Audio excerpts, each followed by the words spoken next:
now, 23rd of Elul, Chav Gimel Elul, will mark the Kilula of the Rosh Yeshiva of Yeshivat Bet El, the famous Kabbalistic yeshiva in the Old City in Jerusalem. His name was Rabbi Yehudah Getz, very mentioned about on various occasions before here on the series. He was born in Tunis, in French Tunisia, in the year 1924. He passed away in 1995 on the 17th of September. He was in Jerusalem at the time he passed away, obviously, and was definitely one of the most famous rabbis since formation of the State of Israel. He was known as a Western Wall, the Kotel rabbi, for a staggering 27 years. I think he immigrated to Israel in the year 1949. He was in his mid-20s. Originally, he settled in Kerem Ben Zimra, a moshav in the Upper Galilee. He would join the IDF, Israeli Defense Forces. He would rise to the rank of Lieutenant Colonel over there, and he had a heart attack, I believe, on the 17th of September. And he was a very great rabbi. He would be buried in Har HaZeitim. And I think sadly his son died in the Six-Day War, which we're going to speak about soon. But that would prompt him to move to the old city of Jerusalem, and he would be appointed as the rabbi of the Western Wall, the Kotel, and he would serve as the head of the famous yeshiva, Yeshivat Bet El, between the years 1973 to 1995, and that would be about 22 years. He was also a supporter of excavations of the Temple Mount, reported over, and I think in July 1981, Rabbi Getz and a team of associates reported over had opened a tunnel under the Temple Mount near where he believed the Ark of the Aruna Brit, I think, or the Ark of the Covenant, had been hidden in King Shlomo, Solomon's temple, King Shlomo Melech, directly below the Holy of Holies of the Second Temple. That's what's reported over. Let's explore a few of the highlights of the very famous rabbi's life, because he was we've spoken about already on the series over here about many of the great rabbis from Yeshivat Bet El, and he very much was definitely one of them, and one of the famous rabbis, definitely over the last 100 years, definitely Sephardi rabbis in Israel. Okay, so let's speak about him a little bit. So, as I said before, I believe he was born, it was actually on Tu B'Av, he was actually born on the 15th of Av, known as one of the most joyous days in the Hebrew calendar, in 1924. We're talking about 101 years ago from time of recording. He was born in Tunisia at that point in time, and I think he passed away before he was 71 years of age. It was Chav Gimel Elul, his Hilula, which is going to be in 5 days' time here from time recording. He'll be buried in Har HaZeitim, as we stated on the outset, and very much. Okay, so he was born there, and I think he was. 1924. Meir Yehudah Getz, Rabbi Meir Yehudah Getz, נולד בשנת תרפ"ד. Manzal Bo Zilpa in Tunisia, and L'Simcha Masuda Lebeit Ben Atar Tzatzaor Chaim. It's reported that he was actually descendant of the famous Or HaChaim HaKadosh, Rabbi Ibn Attar, one of the great Moroccan rabbis, definitely of its time, and I think his father was also a very great rabbi also, and actually came from a line of rabbis also, his father did, and it was a great family in of itself, and the family, I think, would actually move to Tunis at one time. He would learn in the Talmud Torah, in the Torah institution in Tunisia called the Or HaTorah, and would learn Talmud Torah over there, and would learn various other languages inside that place. He knew how to speak French, for example, and he was very fluent in other languages. He understood Arabic, I think obviously Hebrew, Ladino, German he could speak, apparently even Yiddish he was able to speak to, and Romanian language, Italian and Turkish he would learn under auspices of another great rabbi over there called Rabbi Yehudah Meir, another famous rabbi we've spoken about on the series. We recorded a video about him also, I believe, at one stage in time. Now, I think come what the year 1944 was obviously during the time period of the Second World War, and that was obviously turbulent time all over the world, and inside the city of Yizrata in Tunisia, that also very much was there at that point in time, and there was a lot of warrings going on at that point in time. That's what I'll say in Hebrew.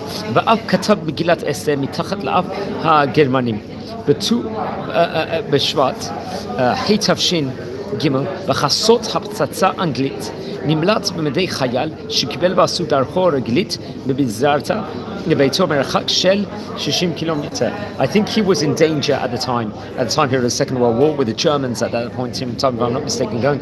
He had to flee and travel away 60 kilometers to safety, it's reported, over.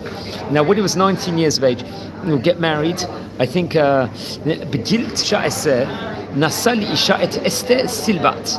I think he got married to her wife, name was Rabbinit Esther Silbat. I think a very distant relative, if I'm not mistaken, of him. And they would Hazuk Hekim et Bet Nabal. I think they would move to over there, it's that area of Nabal. And they would actually move, I think, close to the family of Rabbinit Esther. And then originally Rav Getz would actually be working, I think, in a shop over there. That's where he'd be working in a trade, in a shop over there. And he would be learning very much so, pretty much the whole time, also Torah in of itself. I think when he was 22 years of age, he would get rabbinically ordained. He would receive his smicha. And הוסמך לרבנות בשנת תש"ז, הוסמך לעוד בנת ציון. So he would receive his rabbinic ordination there. And when he was 22 years of age, he would be appointed לרב היערה סוק אל ארבעה. I think it's more of, he would be appointed the rabbi of the Sok El Arba'a. It's more of the northern part of Tunisia.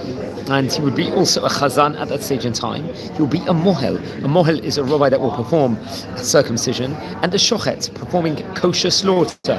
And he would have close connection, and the love, the Avat Yisrael in itself was absolutely phenomenal, and will bring many of the younger generation to be embraced and imbued in Torah, and so much so forth.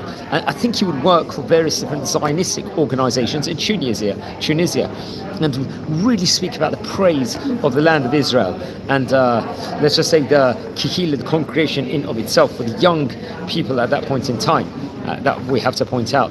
I think after the formation of the State of Israel in 1948, that was around that point in time, I think many people would actually come and was a dangerous time also for everyone outside of Israel. It was a turbulent time. Many people would start making aliyah, many of the youth, and he had a great love at that point in time within regards to coming to Eretz Yisrael. Interesting also, I think he would have a connection with Rabbi Yitzchak Chaim Peretz. I think what's notable about him, I think he would in those days, become the rabbi of Ranana, Rabbi Peretz, if I'm not mistaken. But he would later on go on to one of the first heads of the Shas political party. Obviously, we're talking about that, the ultra-Orthodox Sephardi party. He would have that, and he had a connection. Now, come at the end of 1949, Rav Getz would actually make aliyah with his wife to Eretz Yisrael. I think at that time they had 4 children, and they would live in Haifa, I believe. And he would first start off working in, I think, connected to the KKL, Keren Keret Yisrael. He would be working over there, and he would be appointed various different positions. I think he would work for the Misrat Avodah, the labor office in of itself.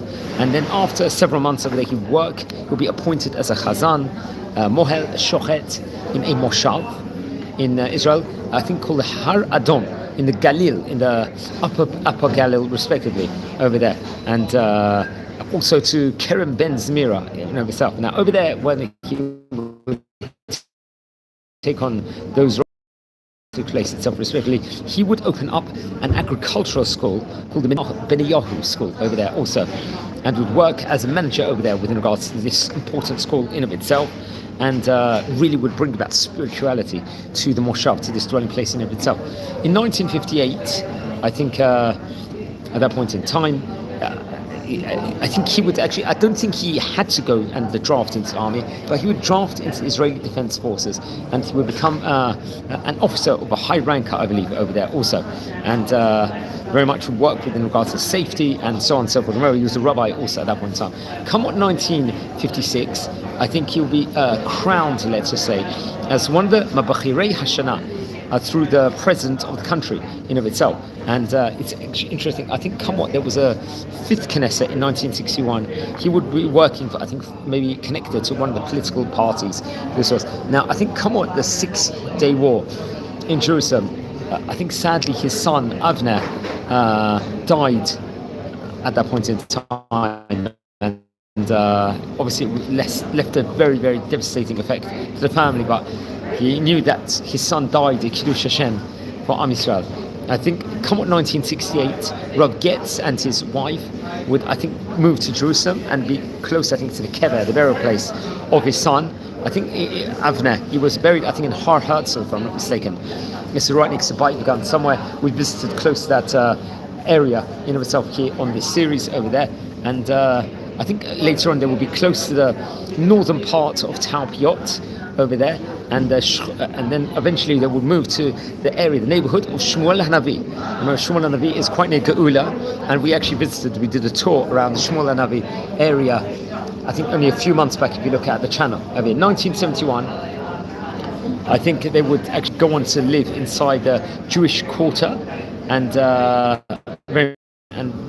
think at that point in time there was a Beit Ben Shechen, Talmud Torah Sephardi, which was very interesting. Now, he would become the rabbi of the Kotel. When did he become the rabbi of the Kotel? I think in 1969, I think Getz would start working as a rabbi of the Kotel over there, and really do huge amounts of works over there in of itself. Much is actually chronicled over. I think he would be the Sephardi rabbi over there, alongside with the Ashkenazi rabbi, Rabbi Yosef Moshe Shechter, at that point in time. And after, I think, Rav Shechter passed away for several years, he would be, I think, very interesting enough, he would become like doing very important roles in of itself all throughout the time while he was over there. In the Kotel, he was working there from day to night, and was really taking care of the place in of itself, the spirituality, the cleanliness of it, and really doing important things within regards to Kotel, which we spoke about just beforehand. I think in 1992, if I'm not mistaken, that's stated in Hebrew. B'shnat Tafshin Nunbet, that was 1992. הורחבה כהונתה גם למקומות הקדושים הנוספים ברחבי ישראל. את תפקידו תיאר כך. I think במשך 28 שנות כהונתו כרב הכותל. He was a rabbi of the Kotel for 28 years. כתב שנים יומנים המתעדים את הקורא בארץ בכלל ובכותל בפרט ואת סדר יומה בניהול. הכותל בהתמודדות עם הקשיים ביישום התפקיד. היומיים כתובים בכתב יד, קריאה ומסודר, בסדרים לפי שעות וימים. הדחן האחרון יכתב יומיים לפני פטירתו. I think you would publish a book with regards to the happenings of the diary or with regards to Kotel itself. הרב גץ יזם את תפירת מנהרות הכותל החל משנת 1969. עקב אחר התקדמות הפועלים והתייעץ עם ארכיאולוגים מאחד. He was very much in touch with the archaeology, the sides of things, the excavations like we stated about before. ועם רבנים מידיך, במהלך חשיפת המנהרות התגלה בין נדבכי הכותל שער עצום, שהרב גץ.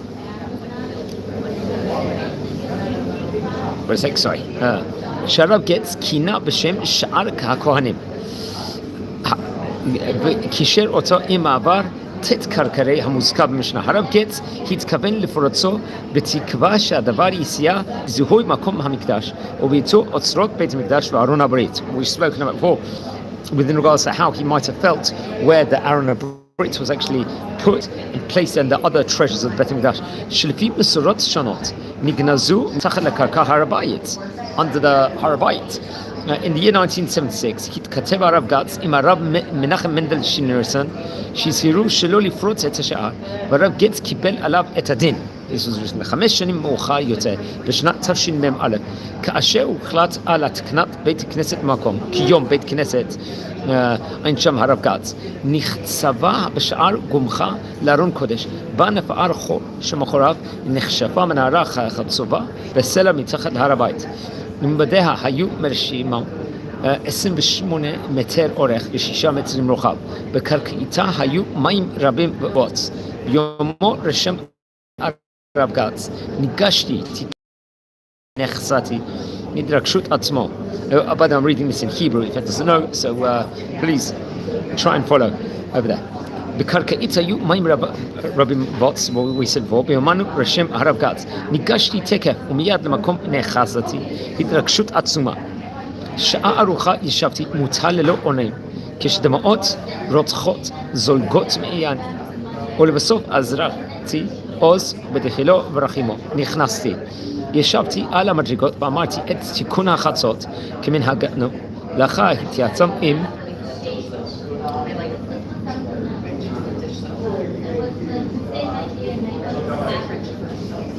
עם הרבנים הראשונים.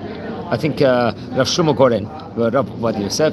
5 שנים מאוחר יוצא בשנת תשמ"א, כאשר הוחלט על התקנת בית כנסת במקום, קיום בית כנסת. אוקיי, let me just continue over here. הרבנים הראשיים, לאחר התייעצות עם הרבנים הראשיים, he would consult the chief rabbis at the time. At that point in time, Rabbi Shlomo Goren and Rabbi Ovadia Yosef, לגבי סוגיות הכניסה להר הבית, דרך המחילה. הוחלט לנקזה ונקוצב להמשיך לחקור את תת-קרקעית ההר בחשאי, אולם 7 שבועות לאחר חשיפת ממנהרה סודרה ידיעה על כך בכל ישראל.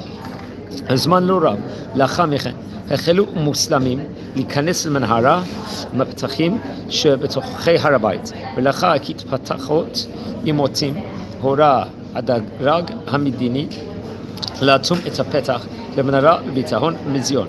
יום השווה הרב גץ את לתחשותיהם של היהודים שצפון בחורבן בית המקדש.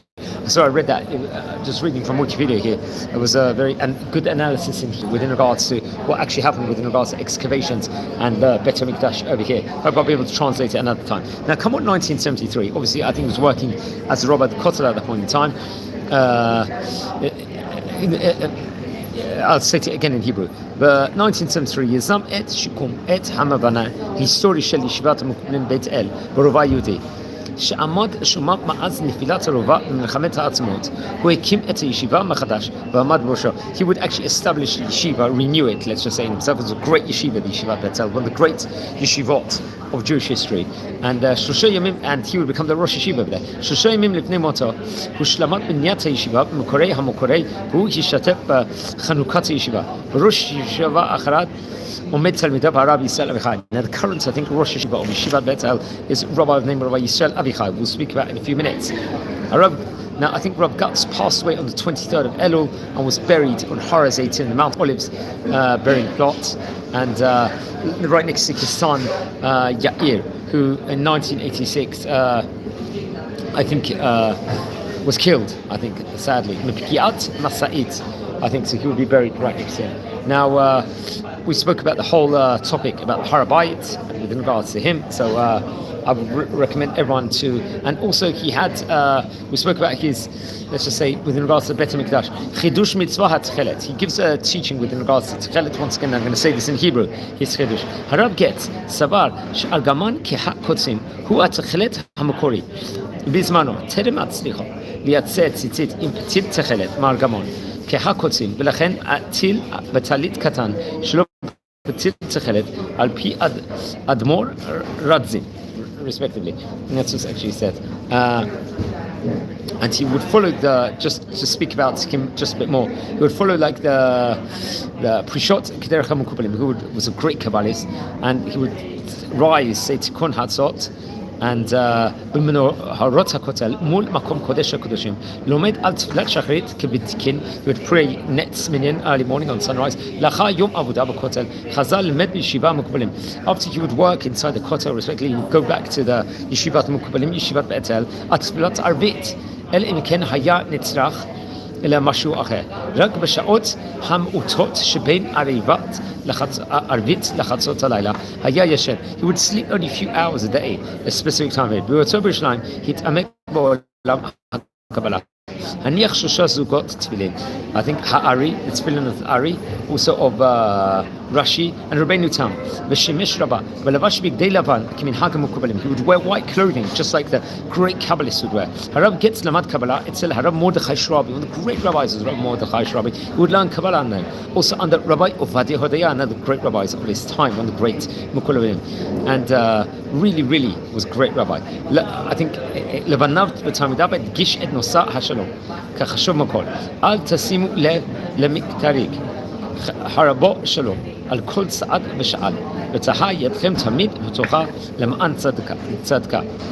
And just his generations he left were Talmudim. I think he had great Talmudim with regards to the yeshiva. התנה קבלה תלמידים לישיבת למי שיש שלום בית והקפיד לכבד את אשתו. חיבה 6 כללי זוגיות וחינוך את משפחתו ותלמידיו בכך. And I think he would also, specifically had the famous will, if I'm not mistaken, also which we should also speak about. Now, among his writings, I think Rabbi Getz would write a perush on the Torah Asod called the Reshpei Esh, if I'm not mistaken, and write a perush on Chumash called the Gitzei Torah, the Kuntras HaKotel. He would also write Ma'amrim Achadim, Ma'amar Yerushalayim, Ma'amar Eretz Yisrael. These were different books. Ma'amar Shalom Bayit. These were different books. Kamokin Katav Shnei Shirim. He would write two different songs on Jerusalem. He would write two songs of Jerusalem. Echad Be'et Milchemet Shisha Yamim. One to do with the 1967 war. Echad also one to do with after the war itself, respectively. And for 28 years, he was a rabbi of the Kotel. As I said before, he would write, I believe, the Yoman HaKotel HaMa'arvi. This was divided up into 12 volumes. Zo Yamin Ishi Ben Ti'e Et Takido. Ach Gam Mismach Histori Bo T'id Mefkashim Ben Minhagei Ha'aretz Va'olam. He would write down history books, also history writing. V'Kurem Yotzei Dofen V'Kotel V'Chem Pratim Al HaChafira HaSudit Shunda Lacha Et Aron HaBrit. He would write about, do some writings with regards to Aaron HaBrit, the covenant of the Ark, also respectively. Now, among his descendants, I believe he had 11 children, and 5 boys and 6 girls reported over, and I think 3 of them were actually born in Tunis originally, before he came. The 4th child was born in France, and the other 7 children were born in Eretz Yisrael. Among his children, I think Yocheved Tzvia, Jerby, and very interesting. Avner Shimon Getz, for example, he was his son died on the 1967 war at that point in time. Yehudah, Uri Tzemach Getz, another one. Neria Ben Sion and Yosef Getz. Nuri Yechiel, who was deputy to the Rosh Ma'ale Adumim. That was prominent. He would take a deputy mayor role in Ma'ale Adumim. He passed away in 2017. Yair Gad Getz, also is another child. Ura Abigal Amar and Buria Tzila Parnasim, who is, I believe, if I'm not mistaken, Buria is the wife of Rabbi Raphael. She is the wife of Rabbi Raphael Parnasim. It's reported over, I think, Hayita Saganit Rosh Moatzot Azrot Mata Benyamin, connected to the Mata Benyamin area in himself. Nurit Shmuria Tzenani also, and Elisheva Litamar Horvitz also, another one of the descendants. I hope I included all of them. That I'm not too sure if I was able to also. So much more. I think there was many different commemorations within regards to Rabbi Getz also. I think the stairs leading to the Jewish quarter, it's actually named after him. Harav Meir Yehudah Getz. That's it. I think there's a synagogue also nearby the Kotel which is named after him also. And many other places, I think, after he passed away was in his memory. Rav HaKotel, if I'm not mistaken, that was another one. I think the book called the Rav Kotel was actually published in regards to him, which would actually recount over some of the happenings during his time. But I think there was a video also, Ish HaEmunah, that was put in time in his memory. Also, various other importances were actually named after him that we have to point out. I think at the start of 2012, for example, I think his grandson Siu Asher Okeb Et Ma'alachaya Shel Rab Umispa Et Sivurot Miyuchad Shel HaMishpacha HaKolel Et Nifilot HaBen Evne. There was also commemoration of his son that died in the 1967 war. At that point in time, there was very important. I think in 2015 there was the Beit Harav Getz, which was also, and one of the targets, let's just say in of itself, was to do Hachnasa Torah him and do many important acts of kindness. Shematrat Lafkish Ben Klal HaChavra Yisraelit Leben Demoto Poel Shel Rav Getz, which had many different targets. I think in 2018 there was also הוכרז הרב גץ כדמות השנה של החינוך הממלכתי דתי, ודמותו הייתה נושא לשיעורים בגנים ובתי ספר. There was various different commemorations in the great rabbi's memory, which you also have to point out over here. He had great rabbis, included among his rabbis, also included Rabbi Matzliach Mezuz, reported. Remember, Rabbi Matzliach Mezuz was a father of Rabbi Meir Mezuz, which you also have to point out over here.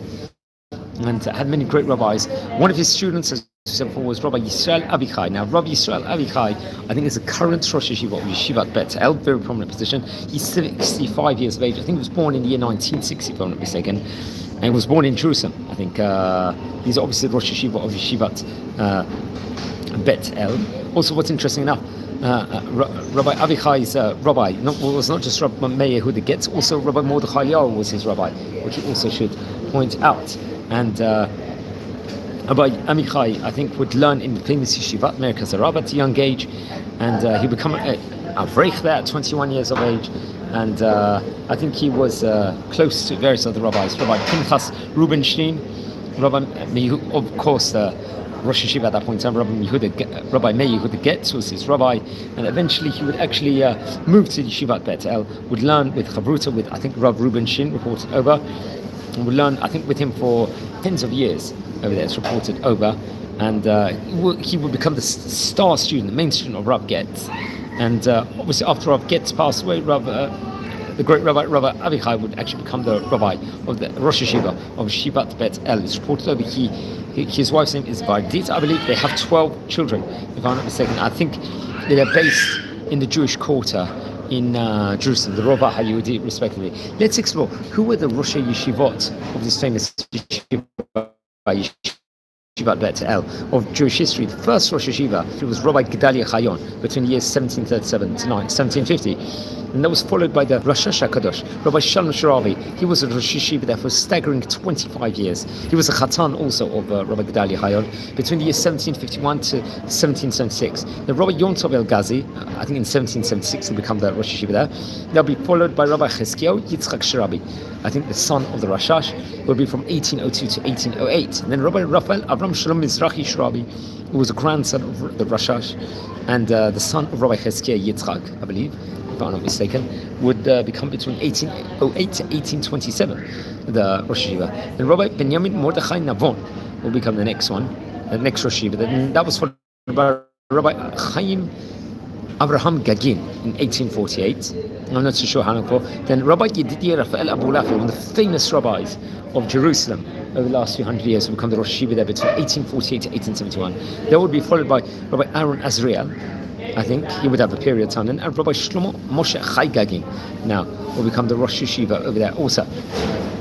Very interesting enough. Then that would be followed by Rabbi Sasson Becham Moshe Parasido. Yeah, obviously very, he I think was an author of Shemin Sasson, if I'm not mistaken, and it was a Perush, I believe, on Rabbi Chaim Vital's books. Then that would be followed by Rabbi Masud HaKohen El Haddad, who will become the next Rosh Yeshiva. And then that would be followed by the famous Rabbi Shalom Hodaya, the great rabbi, and that would be followed, I think, by the son of Rabbi Shalom, Rabbi Ovadia Hodaya, one of the famous rabbis, without doubt, of Medinat Yisrael history. And then Rabbi Yechezkel HaKohen would have a short time period as Rosh Yeshiva. And Rabbi Shalom Mordechai Chaim Hodaya would then take over. That would be followed by Rabbi Raphael Hodaya, who would become the Rosh Yeshiva there. Rabbi Meir Yehudah Getz will also come in, who we are speaking about here in this video today. And obviously now Rabbi Yisrael Avichai will become the Rosh Yeshiva of this prestigious Yeshiva, the famous Yeshivat McCobalim, Yeshivat Bet El in Jerusalem. So very interesting, a special edition over here recording today. It's going to be the Hilula of Harav Getz, 23rd of Elul. So from the time of recording here, that's only about 4 or 5 days time this week. So first of all, don't forget to light candles in the great rabbi's memory. He was a very, very great rabbi of his era. And learn more.